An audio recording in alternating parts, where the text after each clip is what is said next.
rápidamente, soy Párez Aguilar Pino. Pues he trabajado en el área de antropología de la alimentación desde hace ya muchos años, ya casi 30 años. Y pues he participado obviamente del seminario de antropología de la alimentación también de su fundación. Y en estas fechas, desde el inicio del año, había yo dado por una casualidad con este libro que se llama ¿Quién le hacía la cena a Adam Smith? Y me pareció un tema sugerente, un título sugerente, tan sugerente que lo conseguí. Me di a la tarea de empezarlo a leer y en el tramo en el que estaba empezándolo a leer, pues se me ocurrió la idea genial, que después ya no fue tan genial, de sugerirlo, proponerlo para ser comentado en las sesiones del grupo del seminario de antropología de la alimentación. Ahorita les voy a explicar por qué me quedé así pensando, ahorita les explico por qué, ahorita les digo cuál fue la razón. El libro empieza realmente de modo sugerente para quien está como metido en el tema de los aspectos antropológicos de la alimentación, y va empezando más o menos bien el asunto y luego ya va degradando de una forma muy extraña. Pero yo me quedé pensando y dije, bueno, es que creo que el punto de partida es interesante, creo que al final de cuentas no logra llegar a donde quería llegar, porque el objetivo realmente de la lectura es hacer una reivindicación de género del papel de las mujeres. Yo decía, bueno, en buen lío me metí yo, ¿cómo vinculo yo el tema de la reivindicación de las mujeres con el tema de la alimentación? Entonces, todas esas preguntas me fui armando en el transcurso que estaba preparando la presentación. Finalmente creo que llegué a una serie de conclusiones interesantes, pero la primera que llegué trasciende mucho incluso el libro, creo yo. Y es que la antropología, ahora sí ya entrando en materia, creo que la antropología, y particularmente la antropología de la alimentación, no necesariamente está o existe para resolver problemáticas o responder a preguntas. Creo que mucho de lo que la antropología de la alimentación tiene que hacer y debe de hacer es plantear problemas. Y creo que este texto da pie para justamente plantear muchas maneras como la antropología puede ver aspectos de la economía, aspectos de la alimentación, aspectos de la vida cotidiana, aspectos de la historia de modo distinto. Entonces un poco la presentación que elaboré pues está tratando de recuperar en la mayor medida posible la intencionalidad original de la autora, pero también al mismo tiempo tratando de plantear otros problemas, o bien leyendo a la autora de manera que pueda ser útil para plantear problemas desde la perspectiva antropológica y concretamente desde la antropología de la alimentación.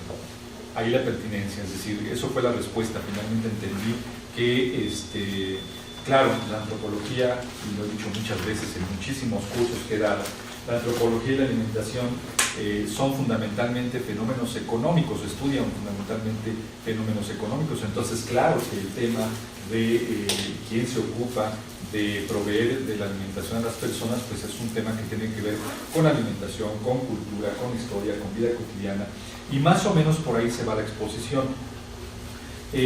Hago un paréntesis. No sé si todos tuvieron acceso a la lectura.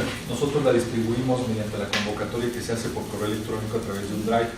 Entonces la lectura está a través de ese drive, se puede conseguir la fotocopia completa del texto si les interesara, digamos, conseguirlo. Es un texto interesante al final de cuentas, creo vale la pena tenerlo, revisarlo. Pero bueno, ya en el transcurso de la exposición iré como explicando mis asegúnes respecto de la autora, mis asegúnes respecto incluso de la perspectiva de la crítica de la perspectiva de género respecto del problema de la alimentación y la economía, que ahí creo que hay muchos huecos muy importantes, y creo que esa va a ser un poco como la aportación de la discusión, ¿no?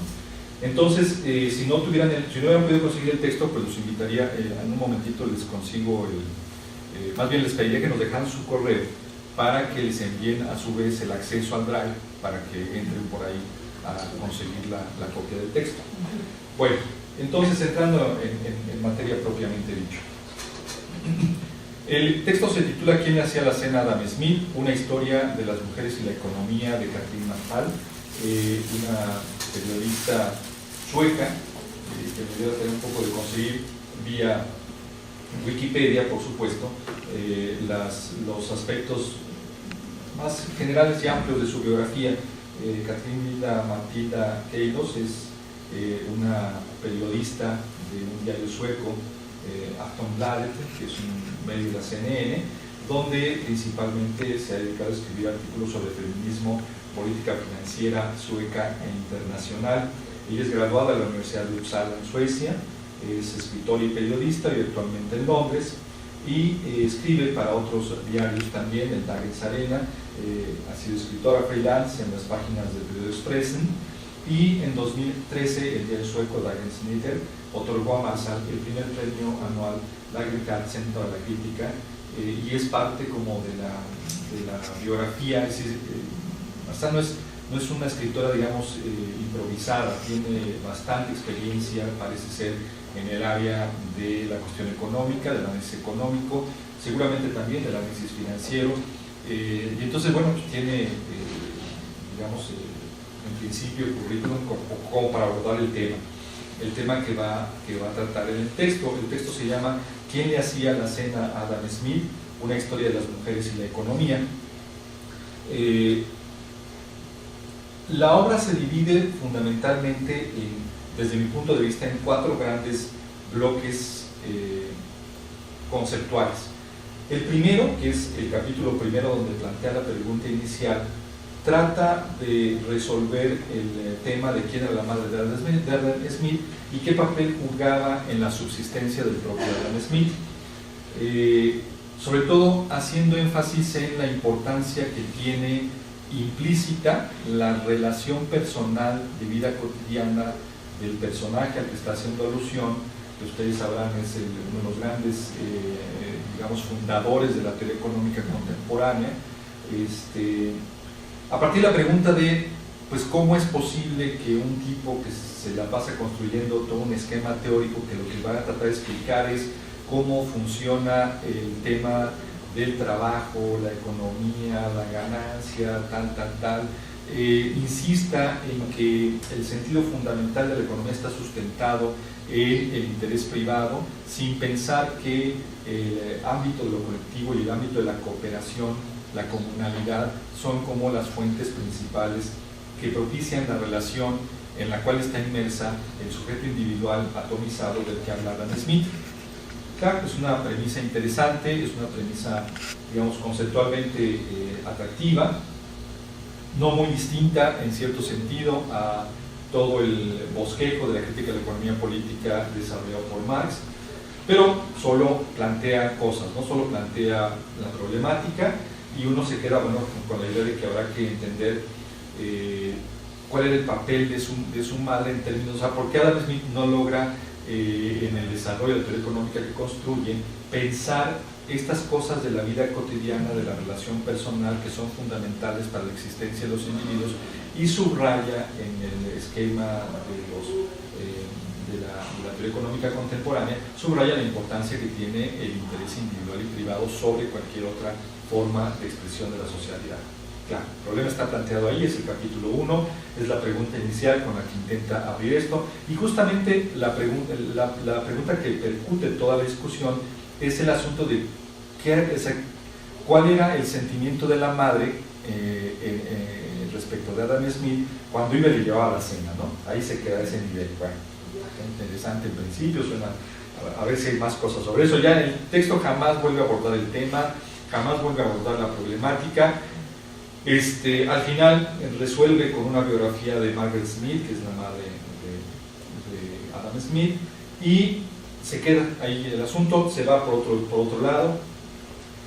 Digo que eso sería como la primera parte del texto, el planteamiento inicial. La segunda es la manera como intenta explicar esto lo constituyen toda la sección del capítulo 2 al capítulo 4, cómo se da el funcionamiento de la economía y lo que ella define como el hombre económico. Aquí hay una nota.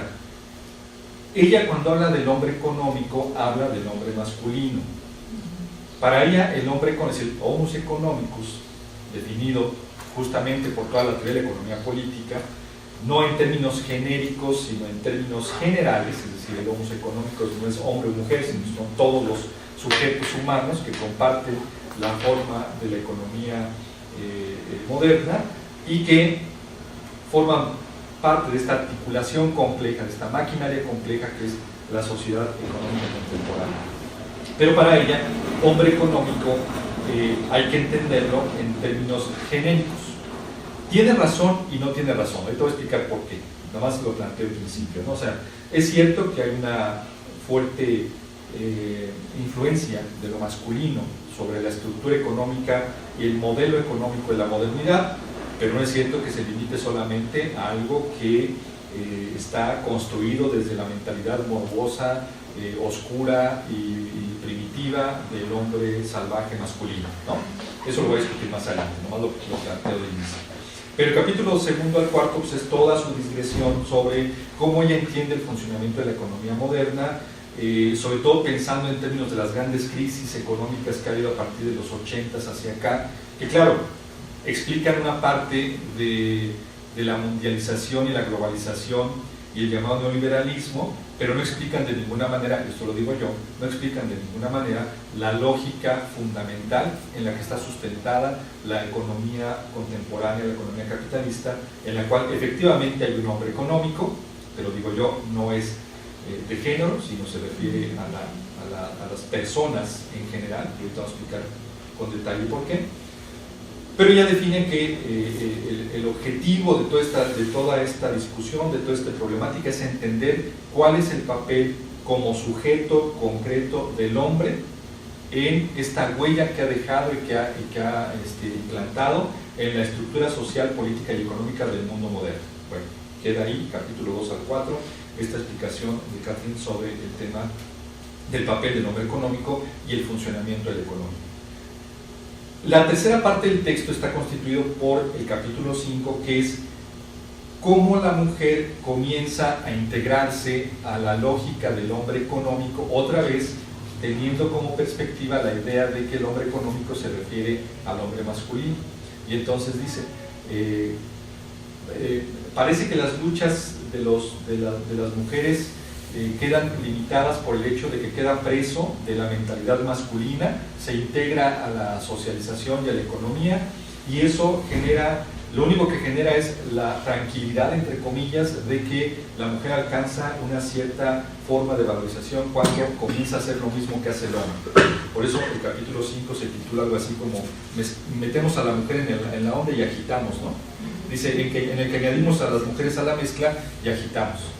Y entonces dice, bueno, pues ahí el gran problema de la manera como la subordinación o desvalorización del papel de la mujer en la sociedad sigue manteniéndose fundamentalmente porque lo que hay es solo la suma, no hay un replanteamiento de las cosas. Bueno, ok, estamos de acuerdo hasta ahí. Todo eso tiene, según la estructura del texto, una repercusión muy importante, que es todo lo que describe entre el capítulo 6 y el capítulo 15, lo que ella llama la gran crisis de la economía y la gran crisis de la existencia de la sociedad moderna, que se fundamenta sobre todo en el egoísmo, en la sobredeterminación del espíritu emprendedor, tal cual explicado por ella o definido por ella, el interés privado y el sujeto atomizado, y los miedos del sujeto atomizado. Cabe resaltar que para ella al hombre que está refiriendo, el sujeto atomizado que está refiriendo es este hombre económico masculino del que ya habló en la sección anterior. Entonces otra vez regresa toda la discusión sobre el tema de el hombre es el que refleja todo esto en su sexualidad, y entonces luego, por ejemplo, en la sexualidad, en la vida cotidiana, en su alimentación, en sus prácticas de alimentación, y luego lo que hace es básicamente como contaminar a la mujer, que además ya está contaminada porque nomás se mezcló en la forma de socialización, y entonces lo que tenemos es básicamente una gran crisis, que no nada más una crisis económica, está detonado por la economía, pero que atraviesa de cabo a rabo las subjetividades, las convivencias, y que se expresa en todas las formas de expresión cotidiana. Eso es muy importante, y yo creo que es algo que yo recalcaría del texto, que sí se mete mucho a como describir cómo hay muchas esferas de lo cotidiano que no se conectan naturalmente o normalmente con las esferas de lo económico, pero que están presentes y están expresando muchas cosas que tienen que ver con lo que ella llama estas grandes crisis. Efectivamente hay una crisis general que no solamente se expresa en, yo diría no en la economía, sino específicamente en la monetarización de las naciones y sus crisis internas, y que son también expresión o resultado, o expresión y resultado de lo que sucede, o que se expresa, mejor dicho, en las prácticas de la vida cotidiana, en la crisis de las relaciones personales, en las crisis incluso de las relaciones individuales respecto al propio sujeto. Es decir, hay una escisión que hace que los sujetos mismos no se asuman como sujetos de necesidad, sujetos de placer, sujetos de gozar las relaciones, y entonces hay una suerte de existencia que se basa fundamentalmente en el trabajo, fundamentalmente porque lo que se busca es, bueno, primero, no perder trabajo, y segundo, tener dinero, tener circulante.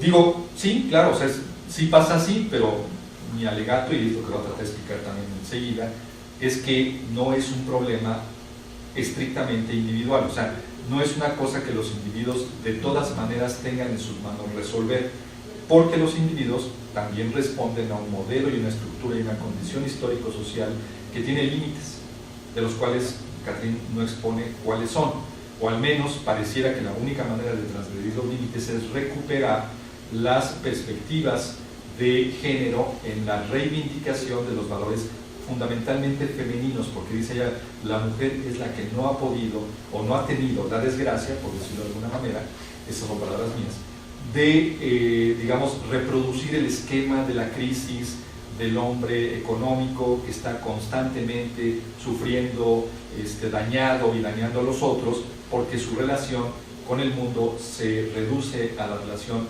monetaria. Dije monetaria, no económica, te voy a decir por qué estoy diciendo estos énfasis, ¿no?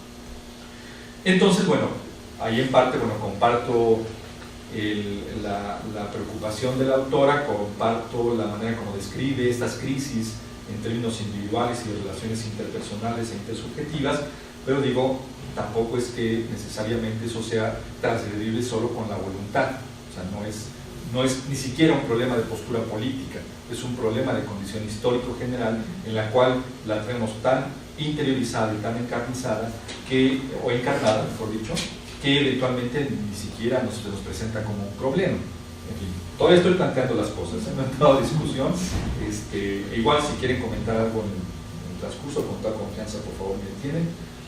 Yo me voy un poco, pues porque estoy tratando de escribir lo que desde mi punto de vista sería la estructura general del planteamiento del texto, ¿no? Entonces, el summit del texto se centra en estos capítulos entre el 6 y el 15, donde básicamente todo lo que dije se expresa fundamentalmente en el tema de la crisis. Son crisis que no solo son crisis globales y generales económicas, sino también son crisis a nivel del sujeto concreto, sus necesidades, sus pulsiones. Todo está construido sobre la lógica de este interés privado del cual expresa, pero que al mismo tiempo su condición de hombre, que tiene que ser como una suerte de expresar siempre una especie de fortaleza perenne, agudiza la crisis, ¿no? Si eso impone, además, profundiza la crisis. Y bueno, pues, en parte estoy de acuerdo, en parte no, ya te explicaré dónde no, ¿no? Cierra el texto con una biografía de Margaret Smith, que es la madre de Adam, justo madre soltera. Supongo que por eso Adam toma el nombre de la madre, o más bien la madre, pues obviamente su nombre de casada, lo toma la hija del hijo, etcétera, etcétera, ¿no? Pero ella queda como madre soltera a los 28 años, y ese es un tema interesante. Lo interesante de aquí es que creo que lo que está, nunca lo dice explícitamente, pero insiste mucho sobre el tema de que la madre es una madre que se queda soltera joven y jamás vuelve a ocuparse de su vida misma y su desarrollo como mujer, porque consagra su vida a cuidar al hijo. Claro, lo consagra en compañía de una tía, si no mal recuerdo, de una hermana o prima, y entonces en realidad ambas son las que digamos, llevan la vida de Adam. Lo que no entiendes es que, bueno, pues un poco con esta suerte de sacrificio natural de la mujer por cuidar al hijo, y bueno, pues que un poco como que gracias a ese cuidado del que no habla en toda su obra Smith, pues él logra hacer lo que hizo. Ahora habría que ver si lo que hizo fue tan bueno, también esa es otra cosa, ¿no? Es decir, si realmente fue una suerte de gran baluarte de la humanidad, habría que ver si también por ahí hubo alguna cosa, ¿no? Bueno, entonces sea como el panorama general, en la manera como está construida conceptualmente según yo el texto, y eso nos manda a varias, creo que resuelve el problema en tres grandes, o al menos yo ubiqué tres grandes problemas sobre los cuales discutir con el autor.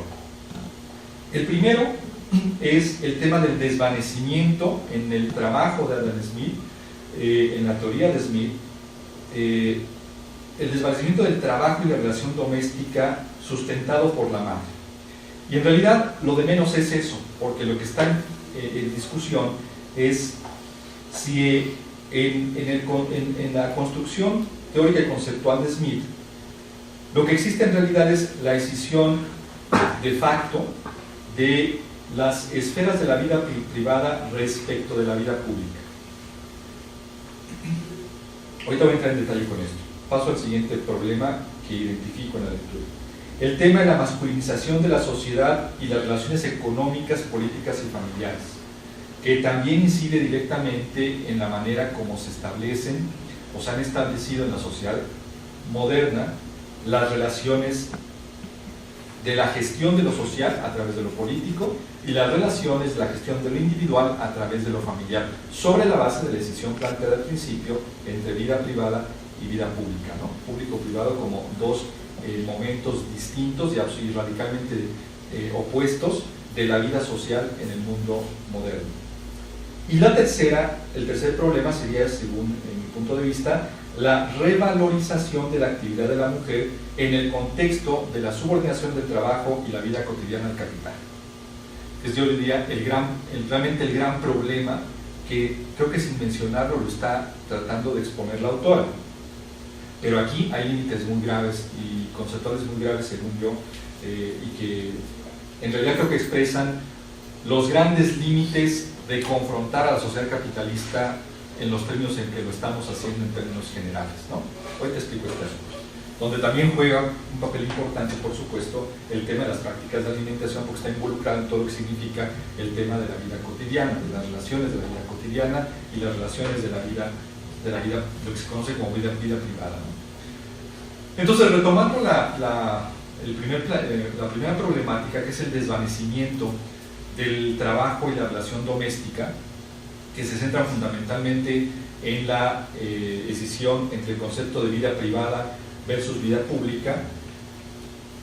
Creo que no hay que rastrearlo necesariamente, digamos, en Smith, sino en el contexto en el que está la obra de Adam Smith.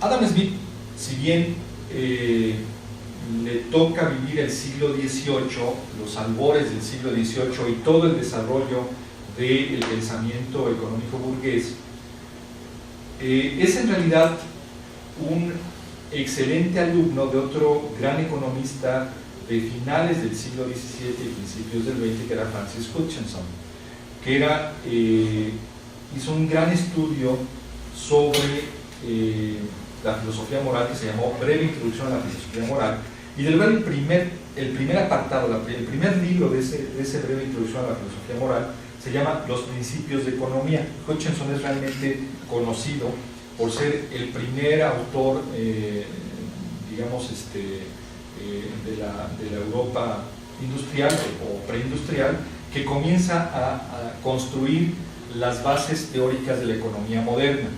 Adam Smith toma mucho de estos grandes pensadores, y a su vez es como percutor también de otros, como David Ricardo. O sea, David Ricardo se basa mucho en los trabajos de Adam Smith para desarrollar toda su teoría sobre la plusvalía, toda su teoría sobre la ganancia y la riqueza económica, pero no vamos a hablar de Ricardo, vamos a hablar de Smith.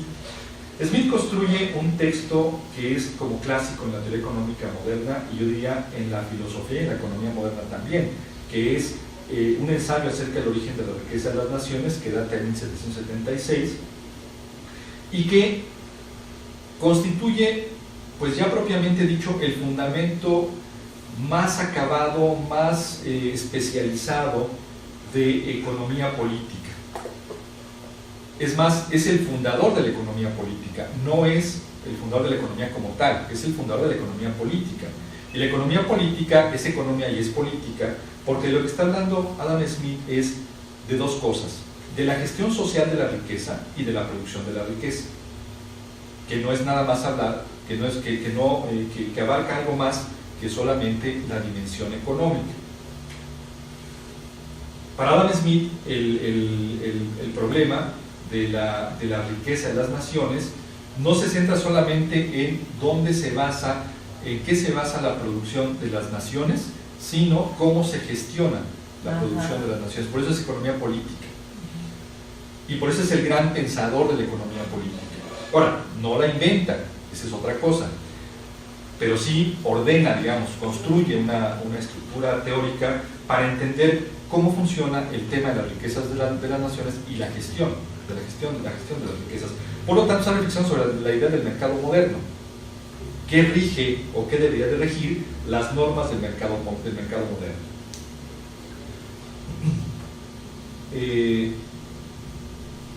Es de alguna manera constructor de estas bases ideológicas de la moderna sociedad capitalista, en donde efectivamente dice el origen de la riqueza se sustenta fundamentalmente en la existencia del interés privado y la acumulación de capital. Uno de los grandes aportes del ensayo sobre la riqueza de las naciones es toda la teorización sobre cómo se construye la ganancia a partir del desarrollo de los mercados, que es justamente lo que luego la crítica de la economía política, Marx concretamente, se ocupa de estar discutiendo con estos economistas, a los cuales llamamos la economía vulgar, que pensaba el tema de la riqueza, de la producción de riqueza, como un problema, como un arte de magia, una suerte de magia que sucedía porque las mercancías entraban al mercado y generaban ganancia a través de su realización como objetos mercantiles, ¿no? Y Marx lo que hace es decir, a ver, aquí hay un problema conceptual, la riqueza no se produce allí, la riqueza circula allí y genera una ganancia, pero donde realmente se produce la riqueza es en el trabajo. Todo el capítulo, todo el apartado primero del libro primero del Capital, que parte justamente de explicar el tema de la mercancía, termina con la explicación sobre el proceso de trabajo, es justamente la disquisición teórica y conceptual para explicar por qué la economía política estaba en un error fundamental pensando que, o planteando que la riqueza de las naciones, o la riqueza en general, más bien, que la riqueza en general, se producía en la esfera de la circulación. Dice, la esfera de la circulación tiene un papel importante, pero el papel fundamental, central, está en la producción. Y es más, concretamente, en quienes realizan la producción, que son el dueño de los medios de producción y los que trabajan para el dueño de los medios de producción. Ahí es donde se centra la producción de la riqueza, ¿no? Lo demás es, en cierta manera, la dinámica de la especulación que el mercado permite, pero no es propiamente ganancia. En ese sentido, entonces, digamos, pues, Smith es importante porque da todas las bases ideológicas, políticas, incluso, tal vez, obviamente, sin plantearlo así, pues construye todo el imaginario general de cuál sería la naturaleza del bienestar en la sociedad contemporánea, que, por cierto, imaginario que no, se reduce a la genialmente de Smith, sino que además es algo que Smith toma de los conocimientos anteriores, toma además de un mundo que ya está muy mercantilizado, que ya está muy dominado por la dinámica económica en general, y lo único que dice es, bueno, pues las reglas son estas, por lo que el mundo me expresa, por lo que el mundo me deja ver, las reglas de la economía son estas. Entonces, todo parece funcionar tal y como él lo dice. Por eso es tan importante, porque él realmente lo que hace es como retomar toda una suerte de imaginario global, histórico, que en el contexto está teniendo mucha fortaleza, que es el desarrollo del mercado, no solamente el mercado nacional, sino los mercados internacionales y los mercados mundiales. Y termina en el texto del ensayo sobre la naturaleza y las causas de la riqueza de las naciones.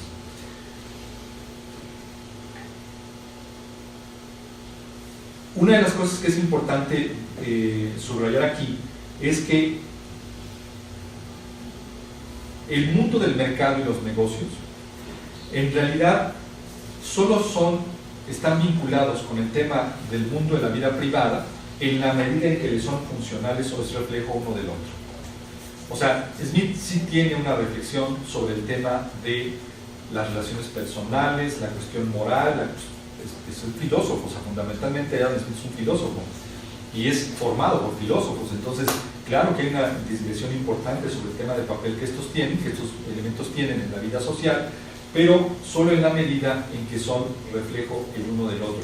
De otro modo, no tienen razón de existir en la teoría económica, ¿no? Son aspectos que se resuelven en la vida privada de los individuos. Ahora, tampoco la decisión entre la vida privada y la vida pública se la inventan ellos, ya viene desde una herencia muy anterior con toda la construcción del desarrollo de la sociedad grecolatina, que ya trae toda una noción jurídica, normativa, sobre la importancia que tiene el tema del potestas, del patrimonio, en la lógica de la producción de la riqueza a nivel familiar y su proyección en el mundo de lo social. O sea, si hay una herencia muy anterior que en realidad tanto Hutchinson como Smith, como Ricardo después, pues no hacen otra cosa sino irle dando forma o dándole la interpretación moderna a todo lo que ya siglos atrás se había venido constituyendo como una economía o una noción económica de la vida moderna, en donde la decisión vida privada, vida pública sí aparece como un reflejo fundamental de la historia de la civilización occidental. Los griegos tienen una historia muy interesante sobre el tema de la economía. Para los griegos la economía tiene más que ver con una lógica de lo doméstico. Es más, la idea del oikos, el concepto oikos, está vinculado directamente con la idea del entorno doméstico. Entonces, los griegos pensaban en el oikos nen, como la lógica de gestionar lo que le pertenece en el ámbito doméstico. Y la pertenencia no era una pertenencia en términos de propiedad privada transferible, sino era un referente que tenía que ver con lo que te pertenece como pater familia. Es decir, esto incluía las cosas y las personas o los animales. Es decir, el ámbito del oikos entre los griegos tenía que ver con tu núcleo familiar. También el núcleo familiar es muy distinto al que conocemos ahora, porque estaban incluidos también pues, los esclavos, estaban incluidos los achichincles que trabajaban para el ciudadano, que acuérdense que el ciudadano no era cualquiera, o sea, el carácter del ciudadano tenía que ver también con una posición económica, política, étnica muy específica, ¿no? Entonces, tenía que ver pues con las cosas y tenía que ver con las personas, pero la idea de oikos sí maneja mucho todavía la noción de lo doméstico, sí está pensada en términos de lo doméstico. Ya para el desarrollo de la cultura grecolatina, esta combinación entre los romanos y los griegos, hay una reinterpretación de todo esto y la idea del pater familia sí se vuelve ya una figura fundamental para entender no solo el tema de la apropiación de la riqueza, sino la transmisibilidad de la riqueza. La idea de la herencia es algo que se desarrolla muy profundamente en el derecho romano y que pasa a formar parte así casi tal cual de la cultura contemporánea, ¿no? Entonces, bueno, de hecho en la actualidad seguimos utilizando el concepto patrimonio, seguimos utilizando el concepto herencia, sigue siendo una norma fundamental de la vida económica, familiar y doméstica el asunto de la lógica de la transmisibilidad. Lo que se ha logrado es la democratización, digamos entre comillas, del tema de la transmisibilidad de la herencia, porque ahora tanto hombres como mujeres, cualquier lugar que ocupen dentro de la estructura de la familia, tendrían derecho, en principio, a la transmisibilidad de la riqueza familiar. Bueno, sí. Les digo, ahí las mujeres todavía estamos batallando, ¿no? Sí, bueno, hay incluso, no solamente indígenas, o sea, en estratos sociales en donde el género también tiene ahí una salvedad, pero en términos genéricos, digamos, hay una democratización del derecho, ¿no? Ya no hay una sanción legal, o sea, entre el derecho romano, donde era muy claro que el patrimonio, por definición, solo podía ser transferible al hombre,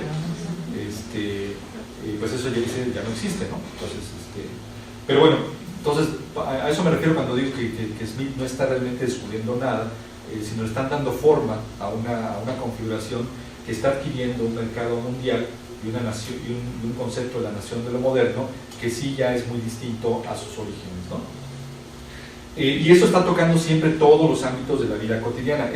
Quiero ser muy enfático en esto porque el molde de la sociedad moderna no es realmente una cuestión teórica ni conceptual solo, es también una forma de entender y de vivir las relaciones intersubjetivas, que esto es lo que se nos va mucho de las manos, ¿no?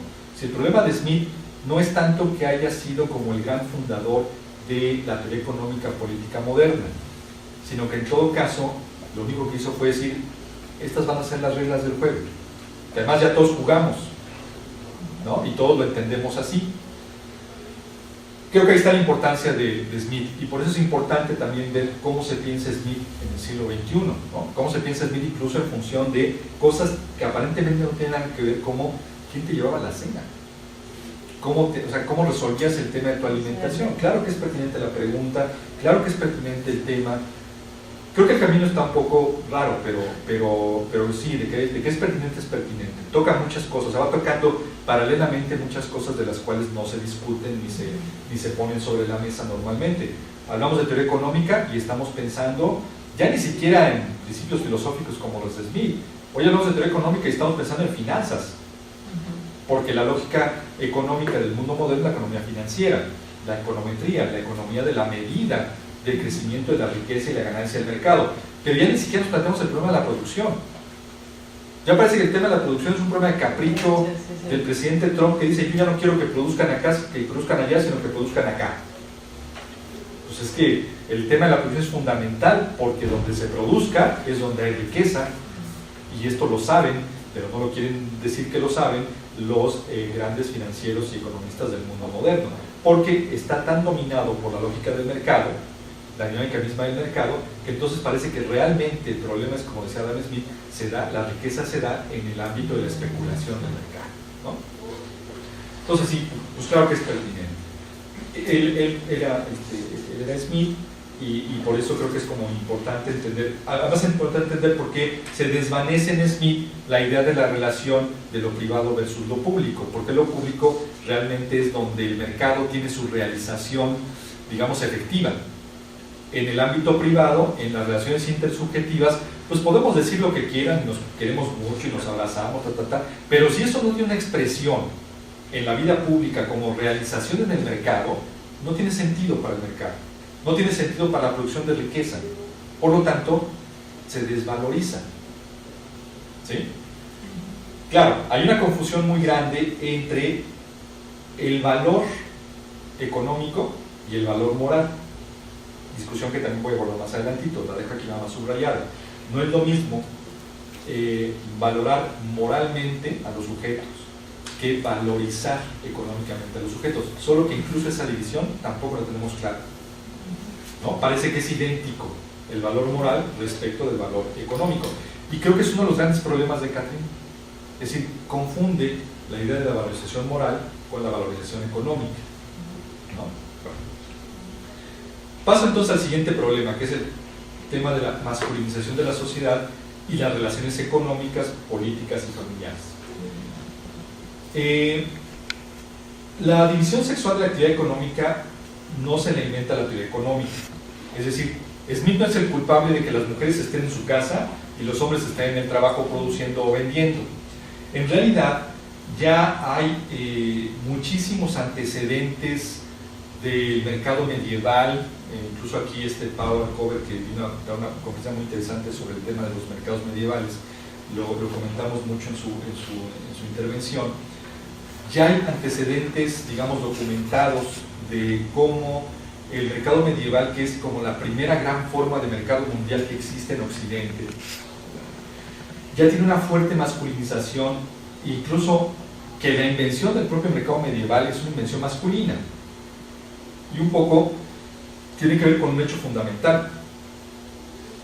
Negociar en el mercado no es cosa fácil, en el sentido de que sí te puede llevar a un enfrentamiento cuerpo a cuerpo. Negociar una venta en sus principios no era una cosa fácil y tenía que hacer lo que se iba a aventar los trancazos, pues, por decirlo de otra manera. ¿Quiénes eran? Pues los hombres de la sociedad, los hombres de la familia, los hombres del grupo.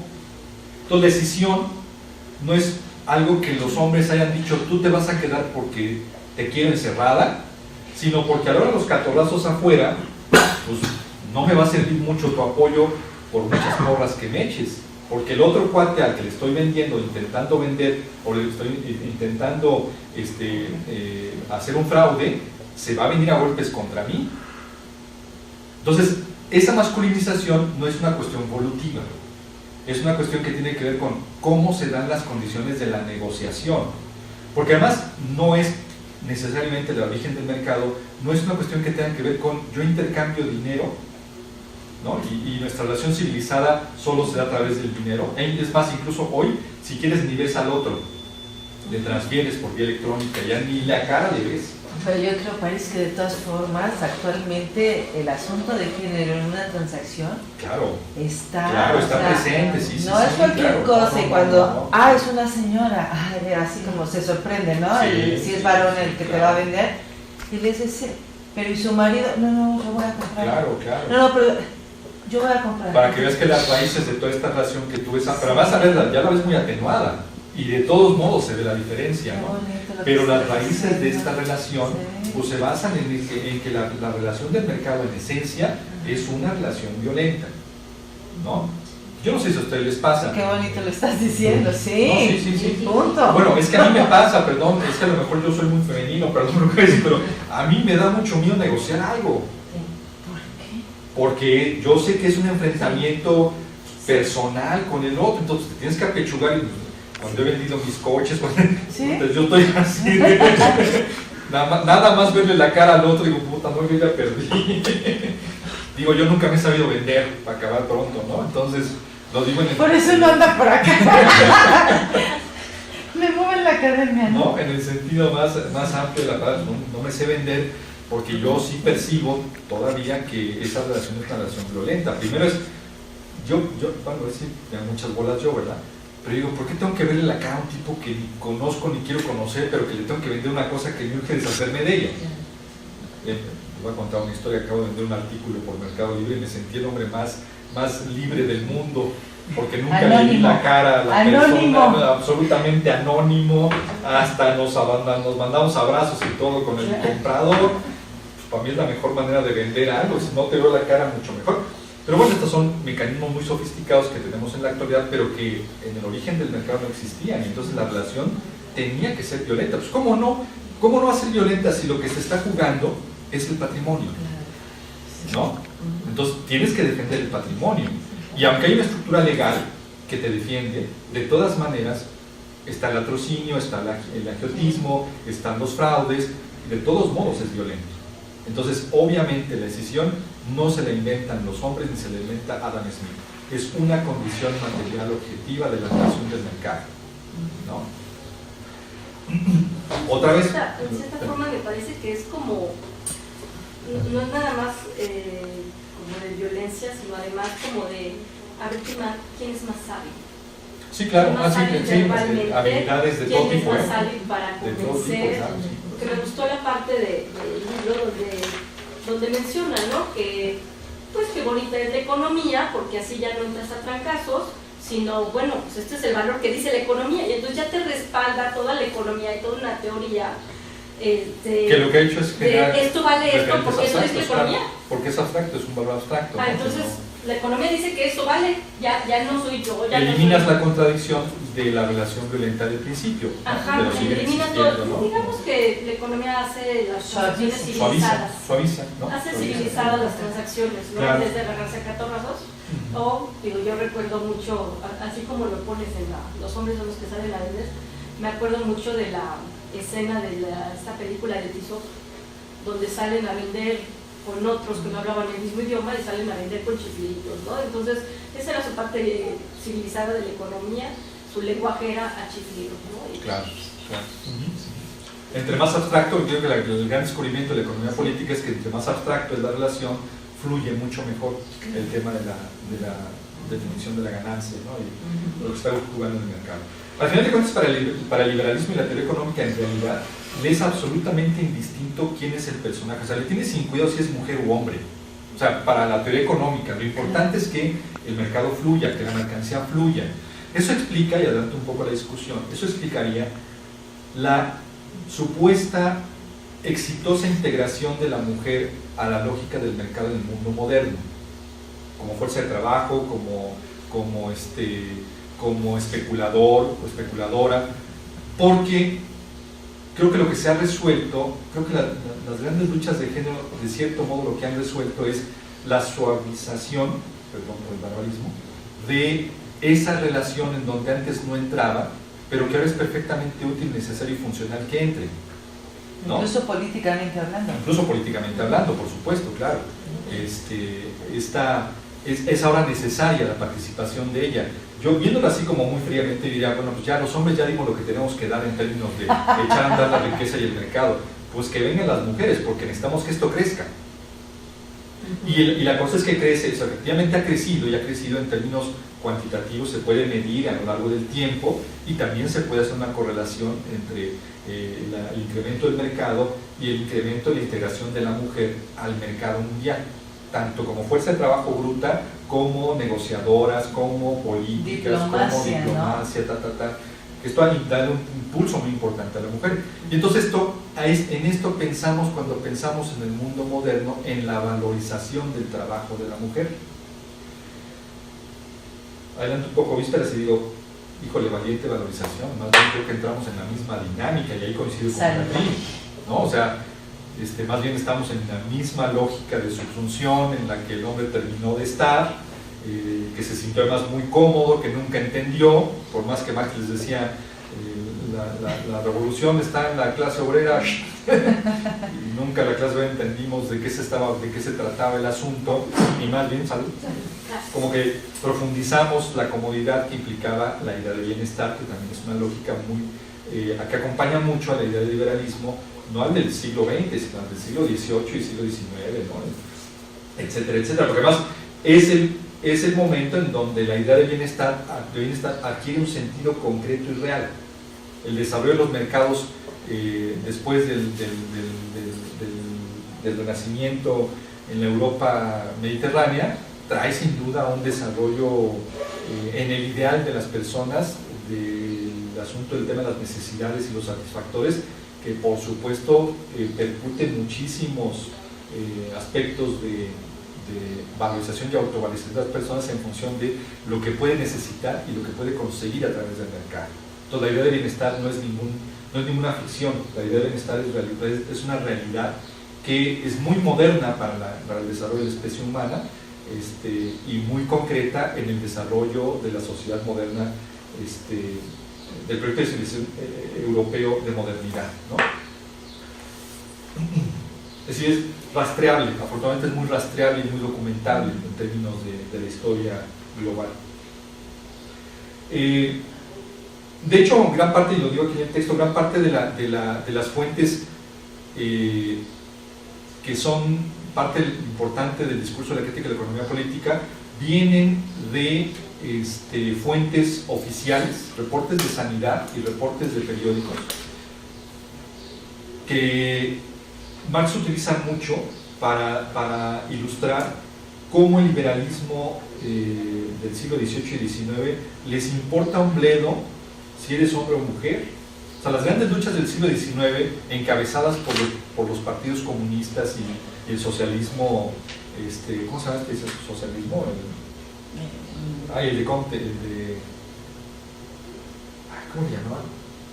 Bueno, entre las luchas obreras en general era el tema de la sobreexplotación que la revolución industrial había traído a niños, mujeres embarazadas, enfermos, ancianos. Entonces describen, gran parte de los textos de la crítica de la economía política están llenos de reportes en donde una institución de sanidad dice, a ver, aquí en las fábricas, las minas de Escocia están trabajando niños de 5 años, de 6 años y mujeres embarazadas, y los ancianos, y se están muriendo, oigan, limítense, pónganse límites, por favor. Y toda la legislación obrera, o sea, las grandes luchas obreras del siglo XIX van sobre todo como en la lógica de deténganse porque ustedes están explotando, o sea, están ganando sobre la gente, les importa un camote quienes sean, ¿no? Y el siglo XIX tiene una historia muy interesante de grandes luchas obreras, precisamente porque lo que reivindicaban era, a ver, ojo, la ganancia está sobre la vida de las personas y deben de tener un poco de recatamiento moral sobre qué están haciendo y cómo lo están obteniendo, ¿no? Y entonces las fuentes empíricas de Marx, de Engels, de todos ellos eran pues, todos estos reportes que incluso el propio gobierno británico, el alemán, el francés estaban sacando sobre las condiciones de vida de la población obrera en las minas, en las fábricas. Por eso luego es muy así como, tiene cierto toque dramático todo el texto de los manuscritos del 48 de Marx y el propio Capital, ¿no? Porque están muy bañados de esto, pero es que en el momento es realmente inusitado. Si ahora nos alarma, no, pues en el siglo XIX, imagínense, pues es que esto era masivo, todo el mundo le entraba, no había, porque además, como se da la decisión campo-ciudad y además la incorporación de grandes poblaciones campesinas a la fuerza de trabajo obrera, pues entonces no te queda de otra de la noche a la mañana, ¿no? Entonces, toda esta clase que se convierte en la clase campesina, que se convierte en clase obrera, entra a un ejército industrial que no tiene otra manera de ganarse la vida como no sea en el trabajo en la fábrica, pero el trabajo en la fábrica está determinado por el tema del mercado, ¿no? Y ahí no, te quedas sin tierra es tu bronca. Yo estoy contratando la fuerza de trabajo, seas mujer, seas niño, seas hombre, siempre y cuando produzca riqueza, ¿no? Por eso es tan importante el discurso de crítica de la economía política en función de por qué es importante entender que la riqueza no se da en la circulación del mercado, sino en la producción de mercancías. Que tiene más otra explicación importante, la producción de mercancías no se da si el mercado no lo exige. ¿Y quién domina el mercado? El consumo. ¿Y quién domina el consumo? El deseo. ¿Y qué domina el deseo? La necesidad. ¿En dónde se genera la necesidad? En el individuo concreto, ¿no? Entonces, siguiendo todo este bucle de relaciones, uno entiende que el problema no es un problema externo a, sino interiorizado en los sujetos, ¿no? O sea, creo que una de las cosas que Marx no entendió, y los adoradores de Marx me estarían ahorita linchando por andar diciendo que no entendió algo Marx, claro. A pesar de que es un tipo lúcido, muy lúcido, creo que lo que nunca entendió es que la dimensión de la que él hacía referencia, la dimensión de la subjetividad, la individualidad, a la que él hacía referencia en términos críticos, nunca fue entendida en realidad por las personas a quienes iba dirigido el discurso, es decir, por la clase obrera. Entonces el que no entendió fue el obrero. Eso es, o sea, sí, claro, o sea, la clase obrera en general, la clase trabajadora nunca entendió de qué se trataba este tema de tomar la producción en sus manos. Lo interpretaron, además los ideólogos posteriores de principios del siglo XX, lo interpretaron como hacer la revolución para tomar el gobierno, pero en realidad si uno lee con mucho cuidado a Marx, él nunca está hablando de la revolución para tomar el gobierno ni el dominio del poder. Él está hablando de un problema económico en el sentido más natural del término. Cuando habla de que en el obrero está la esperanza del futuro porque del dominio de las fuerzas productivas por parte del obrero está la liberación del mismo, no está hablando de ir a tomar el poder para administrar las fábricas, sino está hablando de asumir que el papel que tienes en el mecanismo de la producción es vital para ti y para el que te está contratando, porque ahí es donde se produce la riqueza, y la riqueza no es la producción de ganancia, sino es la reproducción de los sujetos mismos. Entendí los revistas japoneses que cuando hacen huelga se ponen a producir extra. Híjole, no lo sé. Pues es que yo creo que si el problema es que circule la mercancía y yo produzco demasiado, pues entonces le das en la torre. Impactas en la circulación, impactas en el mercado y es un golpe financiero, pero no resuelves en esencia la contradicción. El asunto del deseo, claro. La parte subjetiva, es cómo estoy consumiendo. Claro, entonces, cómo estoy consumiendo, cómo estoy produciendo, cómo estoy en la ¿no? relación, ¿no? Ajá. O sea, sí, le da un impacto financiero, pero los impactos financieros se pueden traducir en muchísimas cosas, ¿no? Pequeños golpes devaluatorios, pero son simplemente a nivel monetario, que sí te impactan porque tú dices que gastes, ¿no? Pero son... Cuando hay demasiado ya no lo deseas tanto. No lo sé, eso sería una cosa que habría que discutir, porque si ese principio lo aplicáramos al mercantilismo del siglo XIV, yo creo que eso no aplica de ninguna manera. Y te voy a decir por qué. Porque en el siglo XXI, el hombre moderno del siglo XXI tiene una virtud que al mismo tiempo es su gran limitación: vive en la abundancia. Si tú comparas los valores de uso, las necesidades que somos capaces de generar en el siglo XXI, no tiene nada que ver con lo que parecía en los inicios del mercado. En los inicios del mercado, una tela de seda se volvía ¿no? Era, solo lo puede tener, ¿no? El rey no sé qué, ¿no? Una tela de seda hoy la puede tener, bueno, casi cualquier persona. Aunque sea de segunda mano. Aunque sea de segunda mano, incluso aunque sea de mala calidad, ¿no? Pero la puedes tener. Entonces, el mundo de las necesidades es ilimitado. Ese es el gran problema. Perdón, voy a desviar un poquito de la exposición. El gran problema del desarrollo del mercantilismo y la política del bienestar social es que el mundo de las necesidades es absolutamente ilimitado, y el desarrollo del mercado europeo lo que puso sobre la mesa fue esta suerte de caja de Pandora. Es decir, tú puedes desear lo que quieras, el mercado puede resolver tu necesidad siempre y cuando circule. Y luego la revolución industrial, esto se los he dicho también en la anterior exposición, la revolución industrial, eso lo convirtió en una realidad. Ya dejó de ser un ideal, porque antes dependía de la manufactura artesanal que se traía, que costaba mucho trabajo transportar, que lo encarecía muchísimo, y entonces con todo y todo las necesidades estaban limitadas, no todo el mundo podía comprar. La revolución industrial es una revolución porque revoluciona no solamente a la economía, revoluciona la capacidad de las subjetividades individuales de asumirse productor de necesidades, y además buscador de satisfactores. Y entonces la revolución dice, ¿qué necesitas? Una cámara para tomar la digresión de París en el seminario, te produzco 10 millones. Un pantalón de tal tela, te produzco 300 millones. Bueno, piensen, por ejemplo, con mis estudiantes uso mucho el ejemplo de la ropa, ¿no? Les digo, ustedes son muy arrogantes porque la ropa de ustedes, ¿quién le hereda su ropa? En el siglo XVI, en la Nueva España, los testamentos están atascados de gente que heredaba los calzones, la manta. Por cierto, ¿alguien sabe lo que es la chupa de calzón? Díganme lo que es la chupa de calzón, porque la chupa de calzón entraba en los testamentos. Entonces está... pero, la manta esta, ¿no? Supongo que es la manta con la que se elaboraba el calzón, los calzones de manta. Pero entonces, sí, o sea, se heredaban las telas, las prendas, porque tampoco era una cosa fácil hacerlas. ¿Qué hizo la revolución industrial? Te produzco 50 millones y te los produzco cada mes, sácalos en el mercado. Ya no tenemos que heredar las prendas, ¿no? No, ahora se deshacen. Se deshacen. Claro. 3 meses y ya. Pero a ver, ¿quién de ustedes se vestiría con la ropa de que le dio su abuelita? Yo a veces, sí. Bueno. Ese de mi tía. Además que acuérdate que estamos hablando de una herencia en la cual eran 3 prendas y con esas, ¿no? Ya no había más, ¿no? Ahora pues es un lujo casi, ¿no? Es una... Es otro contexto, es otro realmente porque uno se distinto. siente contento, ¿no? Claro, claro, hay una satisfacción distinta, o sea, no es que no te quede de otra, es que es una cuestión de satisfacción personal. Y las calidades eran tan diferentes, que era como de por vida, o sea, tenías tú una capa, el abrigo, todavía está circulando en familia, el abrigo de... Claro, es que eso no se va a deshacer. La invención de la mezclilla. Sí. O sea, esa que fue la primera invención masiva de ropa que tenía que ser más durable, ¿no? Porque la usaban los obreros.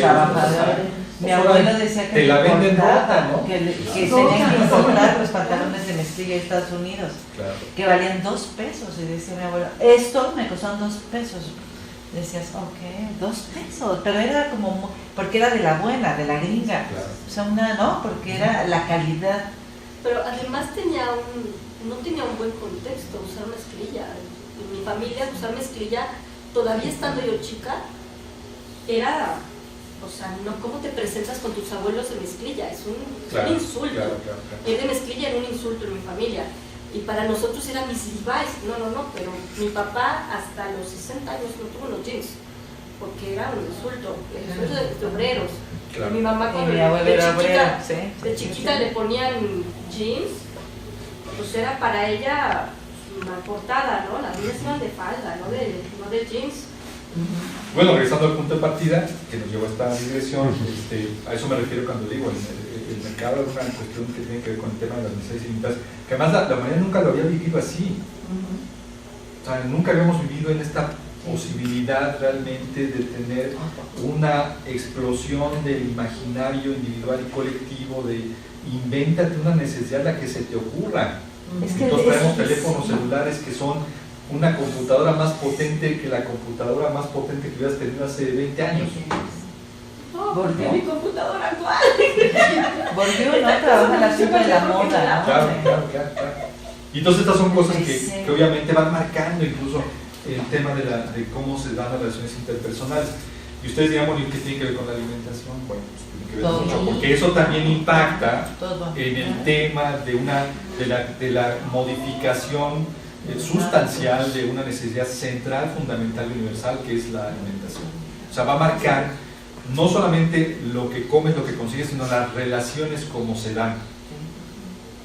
¿Qué práctica más cotidiana y más íntima que la alimentación, ¿no? Que alimentarse por parte de los sujetos? Entonces, todo esto de lo que estamos hablando está impactando naturalmente todas estas formas de comportamiento de la vida cotidiana. Por eso el desarrollo de la crítica a la vida cotidiana es muy importante también para entender cómo en esas dimensiones, en esas esferas de lo específico, particular, privado, se están expresando también esas grandes contradicciones que se ven a nivel general. Esas grandes contradicciones que se ven afuera también están pasando adentro, porque si bien la decisión es conceptual, en términos reales, lo que pasa afuera impacta adentro y lo que pasa adentro impacta afuera, ¿no? Bueno, retomo entonces la idea, ¿no? Retomo la exposición. Obviamente el tema es que la relación económica, yo digo, no podemos hablar de la masculinización de la sociedad solo por la voluntad de los hombres, sino porque la relación económica ya conocida dentro de la sociedad capitalista como tal va a atravesar de cabo a rabo todas las dimensiones de lo humano. Entonces aparece como que el hombre masculino se inventa la relación, pero en realidad él queda inmerso desde el principio en la relación con una necesidad de la que hablamos ya hace un momento, queda integrada a la relación de modo, digamos, natural, y la mujer pues también queda, pero en el ámbito de lo privado y lo doméstico. La gran lucha de las mujeres en el mundo del siglo XX fue: yo ya me harté de estar en lo doméstico y me voy a la parte de afuera, ¿no?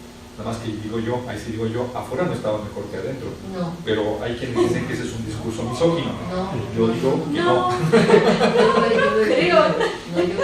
El tema de la opresión interna en lo doméstico también es una respuesta de cómo se están dando las cosas afuera. O sea, de lo que se quejaban los movimientos feministas era de algo que no se estaba dando por la voluntad del hombre, nada más, sino que también era una reacción a lo que sucedía afuera. La opresión de afuera también se vivía adentro, ¿no? El enemigo no estaba en la pareja, digamos, sino el enemigo estaba en realidad alrededor de todos y dentro de todos. Y bueno, hablé en pasado, pero tendría que estar hablando en presente. Pero si ya me están odiando, me van a odiar más. Entonces no son entidades... Sí, por cierto. Bueno, Rafa que está aquí atento. Bueno, espero no se esté entendiendo como una cuestión de confrontación. Estoy tratando de escribir como un conjunto de hechos que son importantes. Es que así lo plantea la autora. La autora, realidad es que la autora plantea, la autora en sí tiene un conflicto con lo masculino, y a mí llegó un momento que me cansó, o sea, así como que, ay, yo ya pasé de eso, ¿no?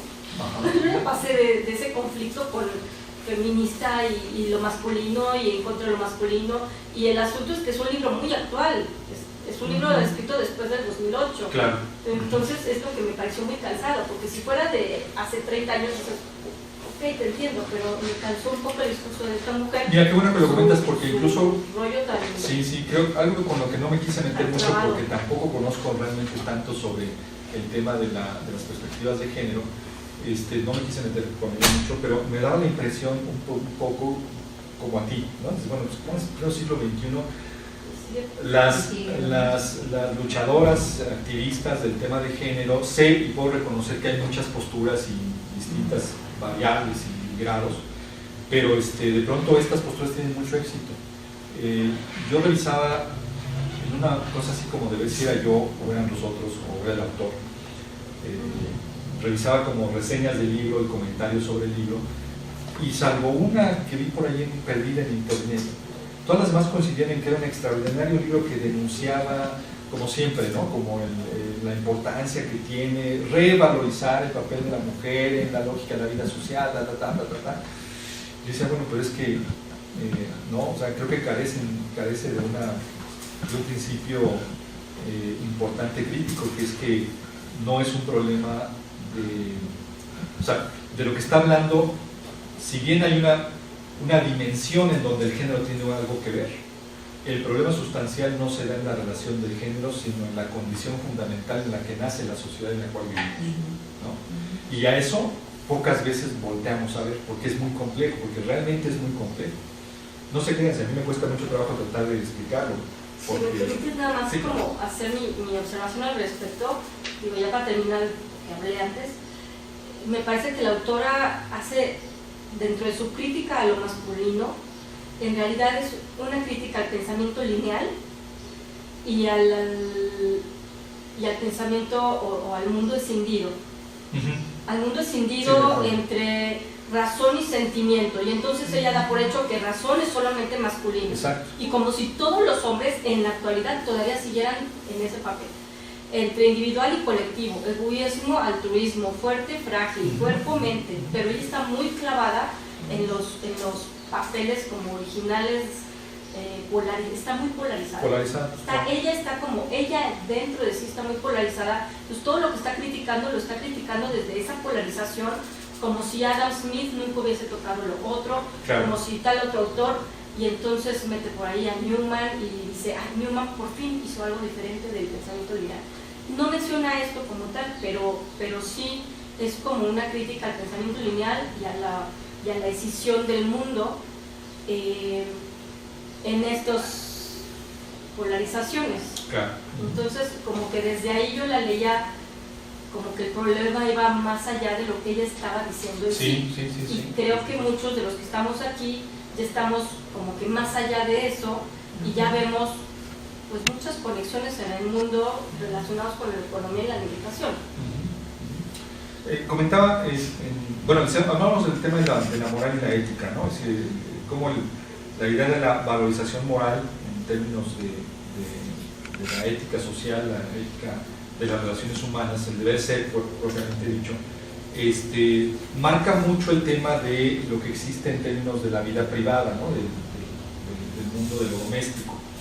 Pero decíamos también que en la actividad económica, en la relación económica y concretamente en la sociedad capitalista tal como la entendemos y la vivimos, al atravesar de cabo a cabo las relaciones humanas, esa decisión en realidad solo es un poco ficticia, no existe en realidad, no aparece en realidad, y una dimensión donde se puede ver sin duda algunas es en las relaciones interpersonales que se establecen en la familia, ¿no?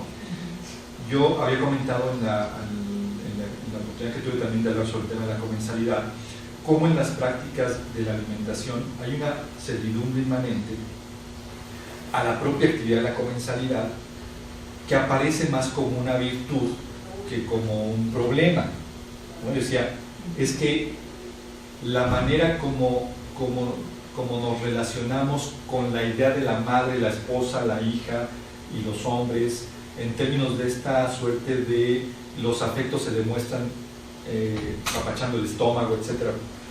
Hay en realidad una relación de servidumbre que es igualita a la que encontramos afuera, solo que esta es vista como una virtud en la mujer, o no más en la mujer, en aquel que sirve, ¿no? En el ámbito público, esta dimensión es una dimensión económica innecesaria, y si eres mesero o si eres chef, tienes que hacer tu trabajo, ¿no? Y se te va a redituar con un salario. Pero en el ámbito privado es una virtud, y como tal no puede ser atravesada por la lógica de la remuneración económica. Al contrario, si fuese así, pierde el valor moral y ético que tiene la relación por naturaleza. En aquella ocasión yo explicaba que en las prácticas de comensalidad se expresan relaciones económicas que no las vemos como económicas, pero son económicas. La mejor prueba de ello es que de que tú comas en tu casa y comas bien en tu casa depende tu actividad productiva fuera del ámbito de la casa, ¿no? Entonces hay relaciones económicas que están disimuladas, que son atenuadas, y que incluso no están atravesadas por el intercambio monetario, pero se tienen que garantizar, porque si no, de otra manera no puede salir. Por eso Adam Smith podía describir. Exactamente, por eso se daba el lujo de decir exactamente el mundo afuera es el mundo de la economía, de la medida, de ¿no? Y acá adentro es un mundo distinto, claro, porque él está muy permeado también de esta lógica, que además no nos es tan ajena, es decir, y menos en una cultura como esta, donde somos tremendamente adoradores de las figuras maternas tal como la conocemos. Ya no sabes mejor que yo, para qué lo digo yo, ¿no? Además, no sé si comentaste ahorita, pero comenta la autora que es que Adam Smith nunca se casó. Ajá. Entonces, lo cual es muy importante dentro de todo el libro, es muy importante pensar en eso, porque no es lo mismo como mamá te sirvo y te doy, digo, siempre las mamás también tienen su egoísmo, porque además se pone la autora a las mujeres, a las mamás que atienden como unas santas, como si no hubiese una Qué bueno que comentas eso. Como si no hubiese una parte egoísta dentro de yo te sirvo para que me quieras, yo te sirvo para que me adores. Que es la relación económica de la que estamos hablando, ¿no? Sí, o sea, sí hay también un egoísmo dentro de la mujer, sea madre, sea abuela, lo que sea, también hay un egoísmo de un interés. Si no es monetario, es atención, de cariño, lo que sea. Pero aparte, digamos que la mamá fuera tan santa como él la pone, pero no es lo mismo cuando es la mujer.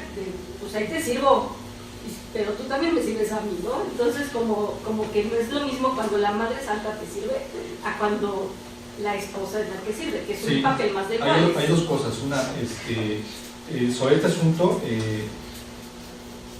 si hay una remuneración, solo que en una no se ve y en la otra sí se ve. La directa es donde tú tienes que prestar el servicio y ya no te queda de otra. Y la otra es esta, donde tú das el servicio, aparentemente no hay una relación económica, pero de que el esposo, el hijo, el marido, lo que sea, salga, o esposa, marido, lo que sea, salga bien alimentada, depende que el patrimonio de la familia. Entonces, hay una lógica también económica, está presente ahí, aparte de estas dimensiones de las que tú hablas. Pero yo comentaba que se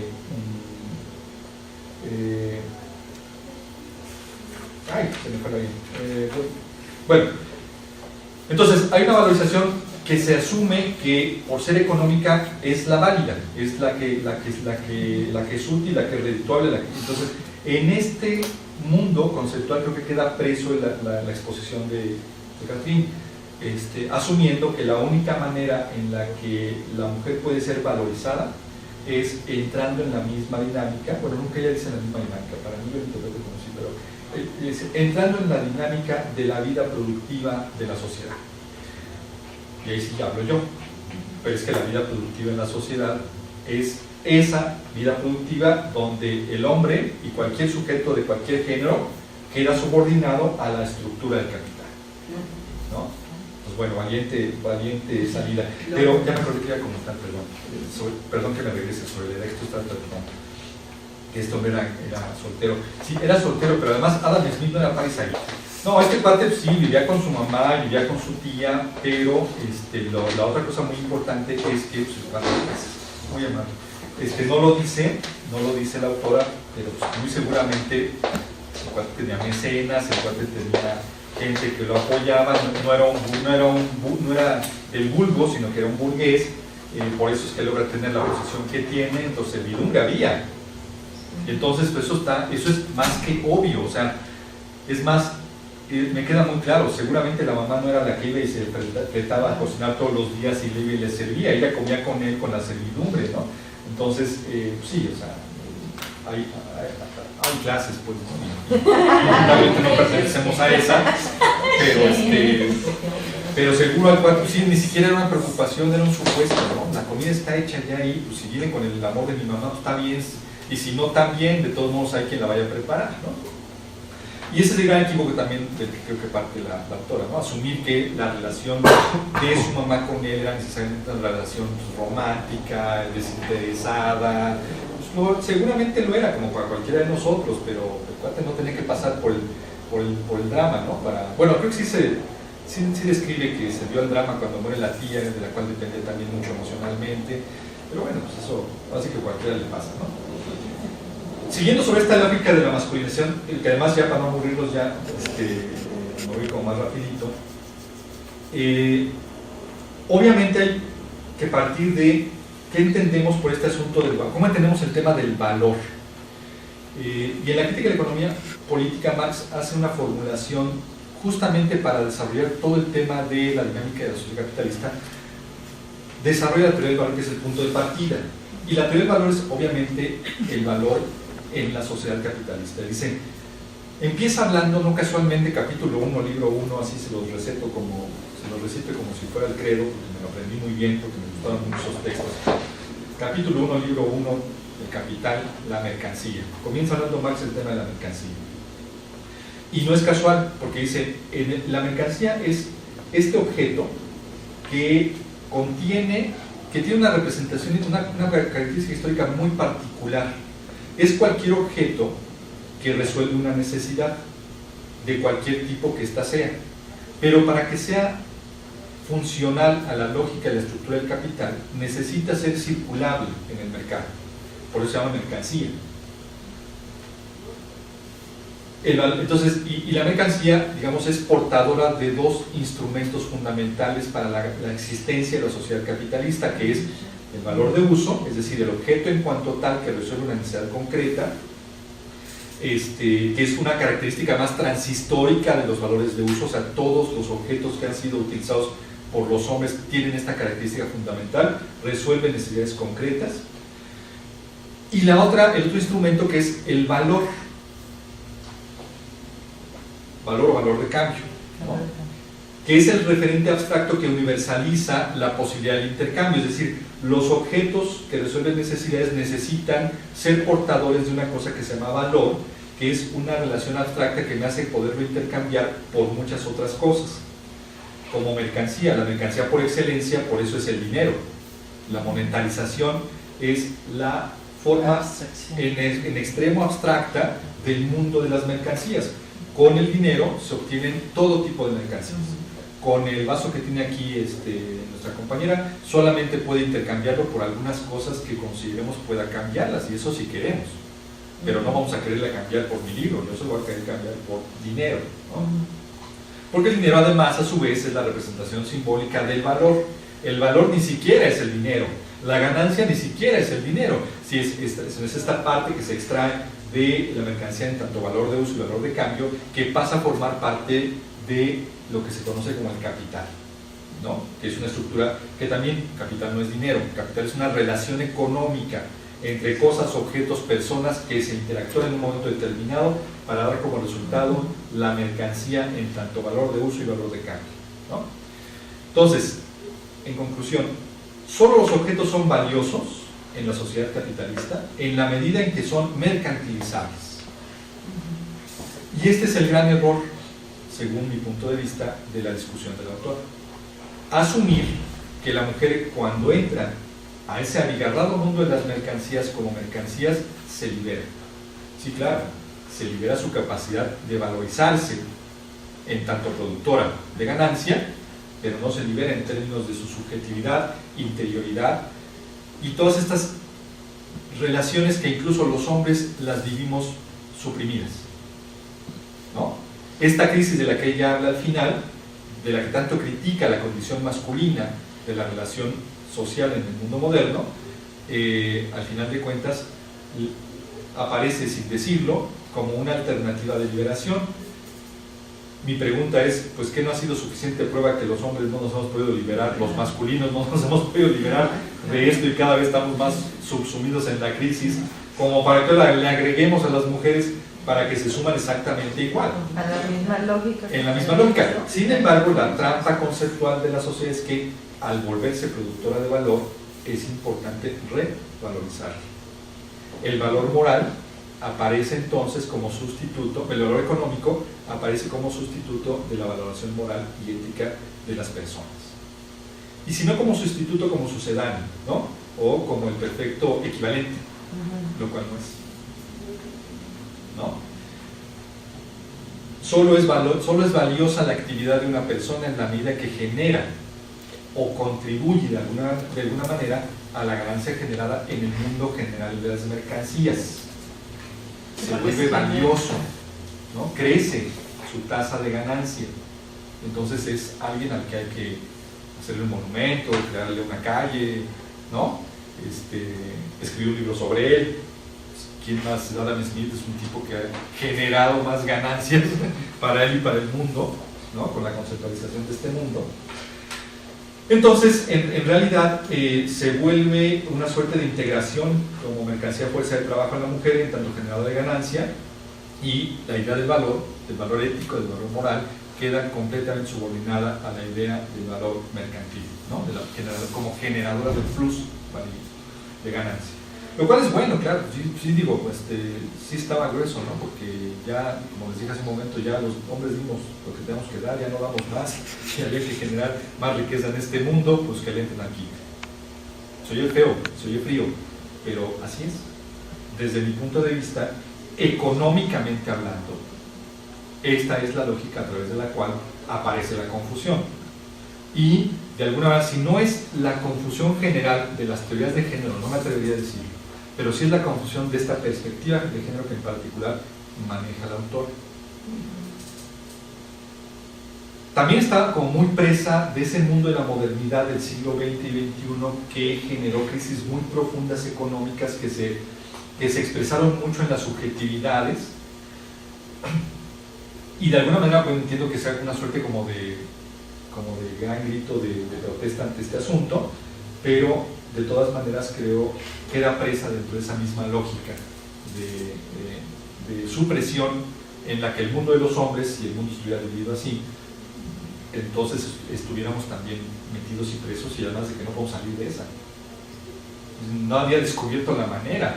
Todos hemos producido teorías, hemos hablado sobre el asunto, hemos generado 3, 4 propuestas, ideas interesantes, geniales. El propio Marx estuvo muy cerca de pensar el tema, de pensar los límites concretos de la sociedad capitalista, pues se dio cuenta que ya no se dio cuenta, no, pero nos dimos cuenta que el planteamiento de Marx era un planteamiento que tenía límites muy concretos, y era la interpretación que las personas hacían del tema. Todo se redujo finalmente a una geometría política escandalosa, ridícula, inútil, que es las izquierdas y las derechas, el bloque tras la cortina de hierro y el mundo libre. Se volvió una dicotomía que al final de los 80s o principios de los 80s dijimos ya, ahí muere ya, ¿no? Y todos otra vez somos bonitos, somos amigos, somos libres, y se nos olvidó, ¿no? Pero seguimos de todos modos polarizados, políticamente hablando y económicamente también. Bueno, entonces el tema de la subordinación del trabajo y la vida cotidiana, las relaciones capitalistas de producción, no es una postura política ni moral, es una condición histórica general que los hombres y mujeres vivimos dentro de la dinámica de la sociedad capitalista. Y la sociedad capitalista no se inventó hace 10 o 20 años o 30 o 50. La sociedad capitalista tiene una raigambre de muchos siglos atrás, que fue generando no solamente la condición ideológica, sino la condición material que hacía posible que la sociedad capitalista existiera como tal y como la conocemos, ¿no? Hay que entender, para entender los límites de la sociedad occidental, actual, del proyecto occidental de civilizatorio actual, hay que entender muchos siglos atrás de la historia de la humanidad, ¿no? Para entender incluso los límites, las limitaciones económicas, materiales, las limitaciones existenciales del mundo tal y como lo conocemos. Decía yo, para cerrar la idea, la invención del mercado es esencialmente, obviamente, una invención masculina, ya explicamos por qué, era una cuestión de enfrentamiento que implicaba sí la fuerza cuerpo a cuerpo, la fuerza directa, que obviamente, por eso es que las reglas del mercado al final de cuentas tienen este sesgo de violencia, ¿no? Las reglas del mercado al final de cuentas, tal y como las conocemos incluso en el mundo actual, son reglas que sí tienen cierto sesgo de violencia que tiene que ver con esta naturaleza histórica de la relación del mercado en sus inicios, ¿no?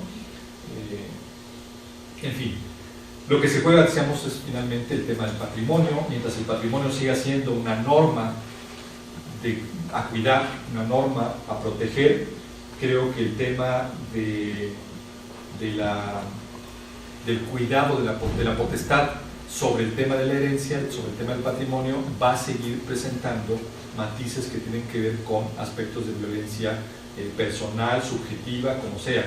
Yo diría incluso el tema de la violencia simbólica y material de los hombres respecto a las mujeres también está muy atravesado por esta misma lógica, ¿no? De alguna manera. Y bueno,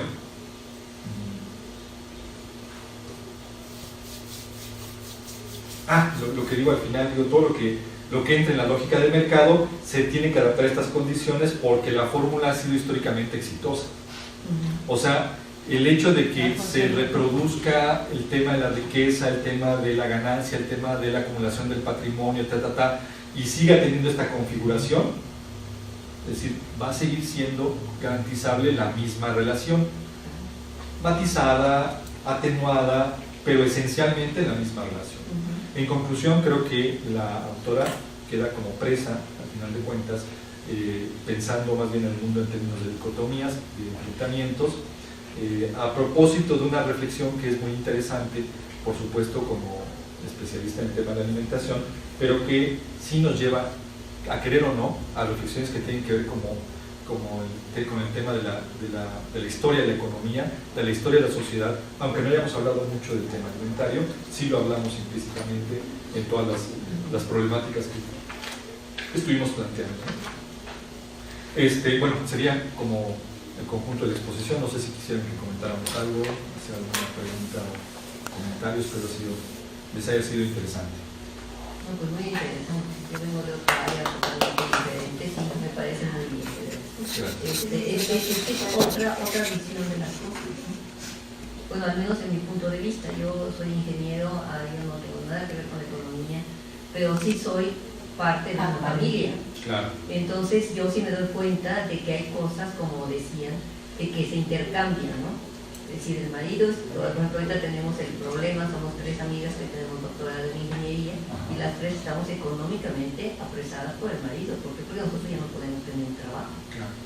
Entonces eso modifica todo, porque entonces hay que pagar de alguna manera, ¿no? Y entonces pues todo se empieza a cambiar cuando es uno joven que cuando es uno grande. Entonces nos dedicamos a los hijos y de repente nos damos cuenta que ya no tenemos edad para tener un trabajo y que el único sostén es el marido. Y digamos las 3 con el mismo problema. ¿Por qué? Porque en el mundo de hombres ha sido una lucha terrible para nosotras como mujeres entrar. Y ya grandes es peor. Es decir, no hay forma, ¿no? Sobre todo, como dicen, después de las cantinas, el último reducto que le dejaron a los hombres fue la ingeniería. Entonces, es que es una cosa terrible. Digamos, yo lo veo con mi esposo también, mi esposo que es ingeniero, y cómo ellos, digamos, se juntan y todos somos viejas, ¿no? Las viejas, ¿no? Y así nos dicen. Y a mí, por ejemplo, en una ocasión me dijeron, y a usted les vamos a pagar la mitad porque es mujer, los ingenieros. Y así son, y siguen siendo igual. Claro.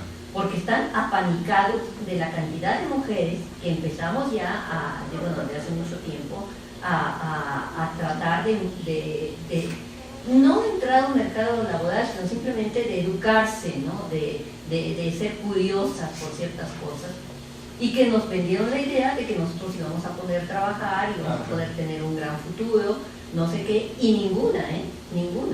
Es decir, las tres hemos trabajado mucho y todo, pero actualmente imposible, y ninguna de las tres tenemos derecho a jubilación. Esa es la otra.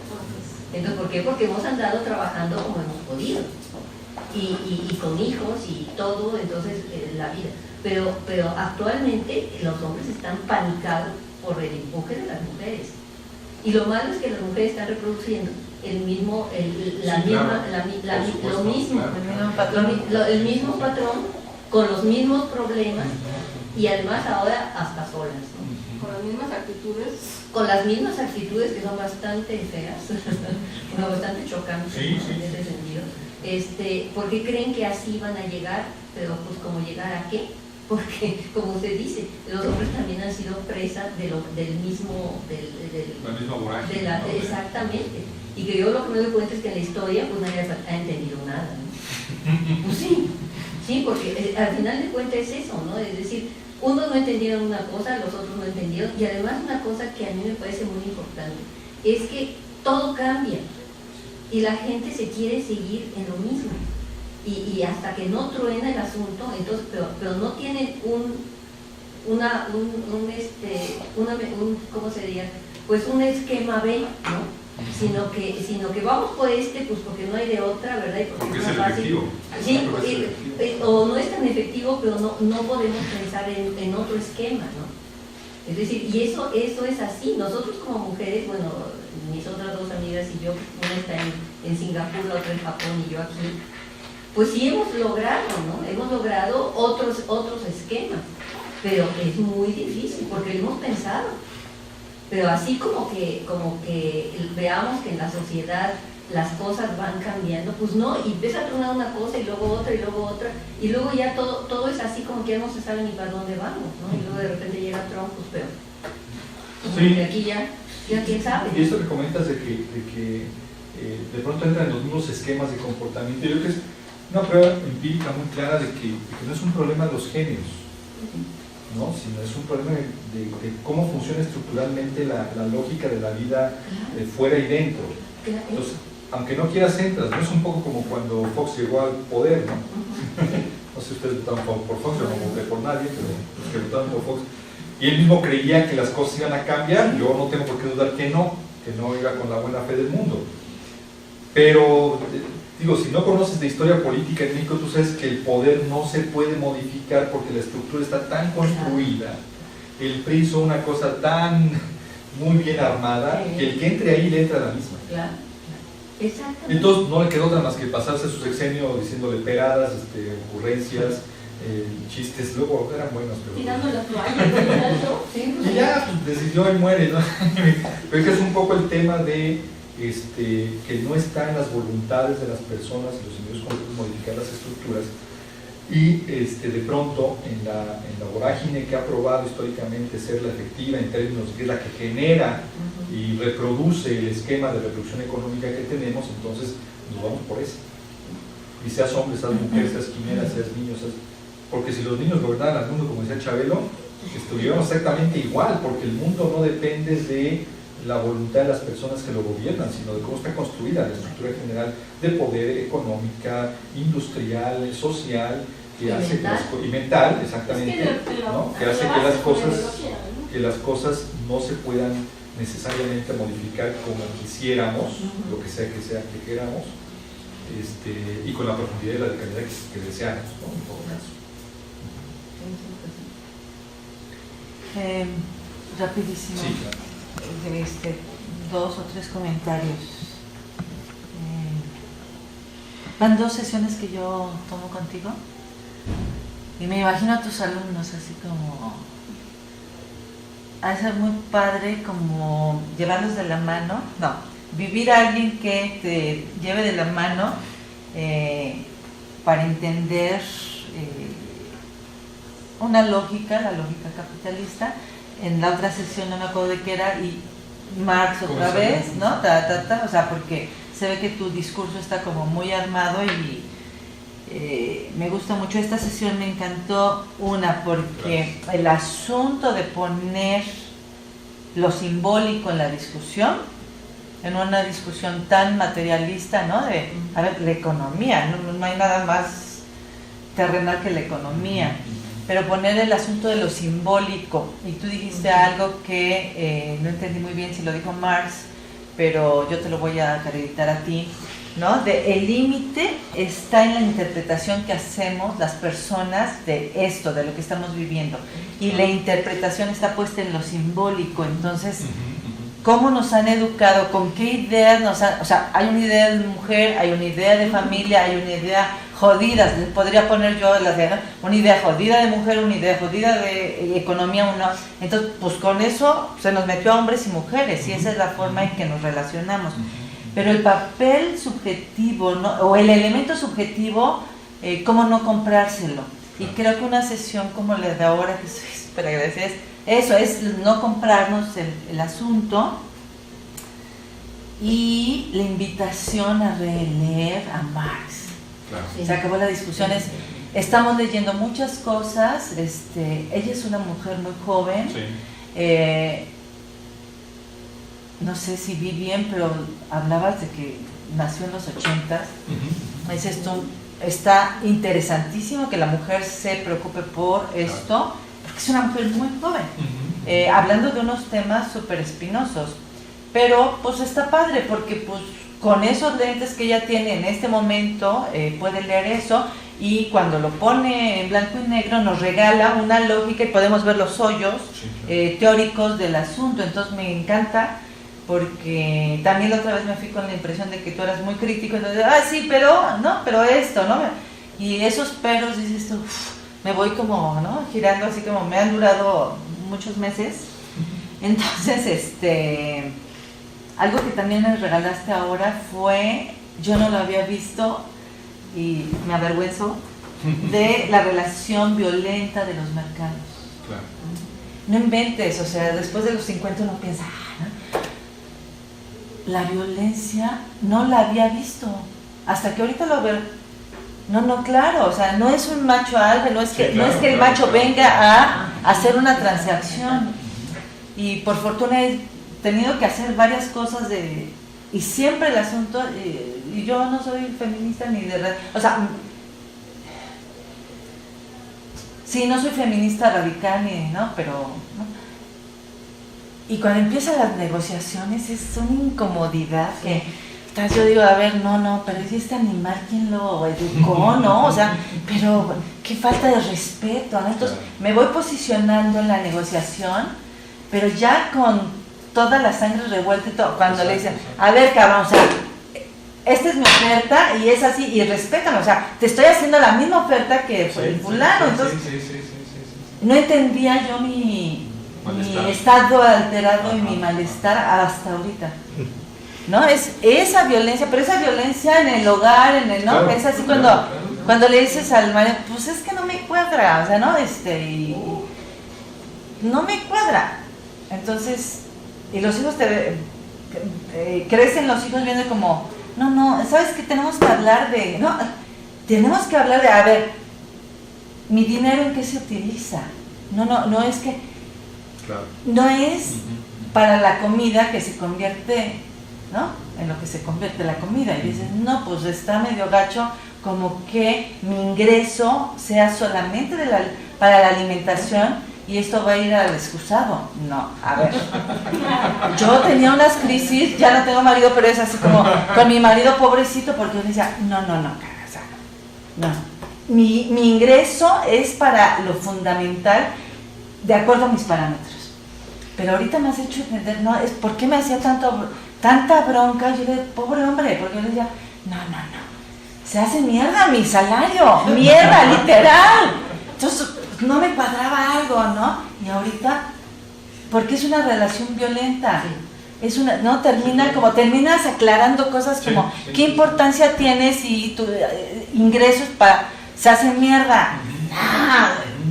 Y ya, gracias, agradecida estoy, porque es mejor que ir al psicoanálisis, sesiones contigo, cuando ahorita comentaste, ¿cuál es tu nombre? María Francisca. ¿Maya? María Francisca. María, cuando María dice, eres una mujer muy inteligente, pero ahorita lo que nos verbalizas y nos compartes es esto. O sea, si uno pudiera llegar a tu edad con esa claridad, Claro. o sea, porque es una relación, pues una relación de poder, sí, pero lo económico aquí está presente, ¿eh? Claro. Y cuando dices tú, es que no tengo que ver nada con, no, lo económico, vas a ver en una segunda sesión también no, está tan presente, pero ahorita lo pude amarrar con lo simbólico. Bueno, lo simbólico lo dice Marx, porque es el valor de uso, claro, el valor de cambio, o sea, pues si yo lo deseo, sí te lo puedo cambiar, si no, no es, pues ¿para qué? No, lo deseo mucho porque no lo tengo. Entonces, pues el valor se incrementa, pero la violencia en esta relación, y tú hablaste de 2 o 3 cosas violentas que ya no lo voy a comentar, pero me voy a súper nutrida. Y lo interesante, gracias, no, te agradezco muchísimo tus comentarios, qué bueno que fueron recibidos así. Pero además la violencia de la que hablabas en este momento es también, creo que el problema es que se va haciendo tan sofisticada, tan trabajada, sí, ¿no? invisible, compleja, tanto que luego parece que incluso hasta es como parte del romance que tenemos que vivir, ¿no? Sí, que la violencia no es tan violenta sino romántica, y no, hay violencia. Y tengo una exposición sobre el amor romántico también que luego les platico. ¡Hazla! ¡Yo vengo a la sesión! No, sí, ¿Tú también siempre? No, digo, o sea, si estás... Eso se llevaría mucho tiempo. O sea, si estás sesgado. O sea, la idea es que, el tema es que el amor cortesano, donde surge la idea del amor romántico, este amor que es como inalcanzable, sublime, tal, está sesgado con un tema de violencia social estructural, en donde la idea de lo inalcanzable es materialmente inalcanzable, o sea, no es nada más una cuestión de sublimación emocional y ya, es porque hay clases sociales y las clases sociales son marcadores materiales de la vida y te prohíben la posibilidad siquiera de tener la idea de que podrás alcanzar a alguien que está en un estrato social distinto al tuyo, ¿no? Entonces esta violencia me refería, o sea, esta violencia se vuelve tan ligada, que ni parece violencia, que parece que es como natural, ¿no? Yo tengo que sufrir esto para llegar a alcanzar algo, no, pues es parte del encanto, ¿no? De esforzarte por algo. Que es también una postura muy femenina, ¿no? De la postura femenina de la belleza, si no te duele, no eres bella, ¿no? O sea, es un discurso que nos ponen en la cabeza cuando pero la idea de la belleza es una idea sublimada, ¿no? Porque la belleza es tan relativa.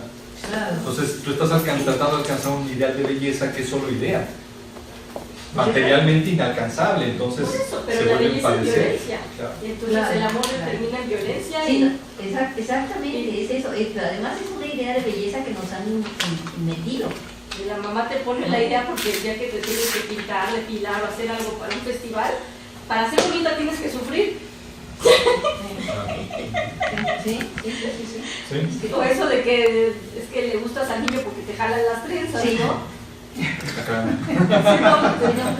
Está lleno de violencia. No sé si hay algún yo te lo agradezco también muchísimo, es otra visión de la vida totalmente y muy enriquecedor.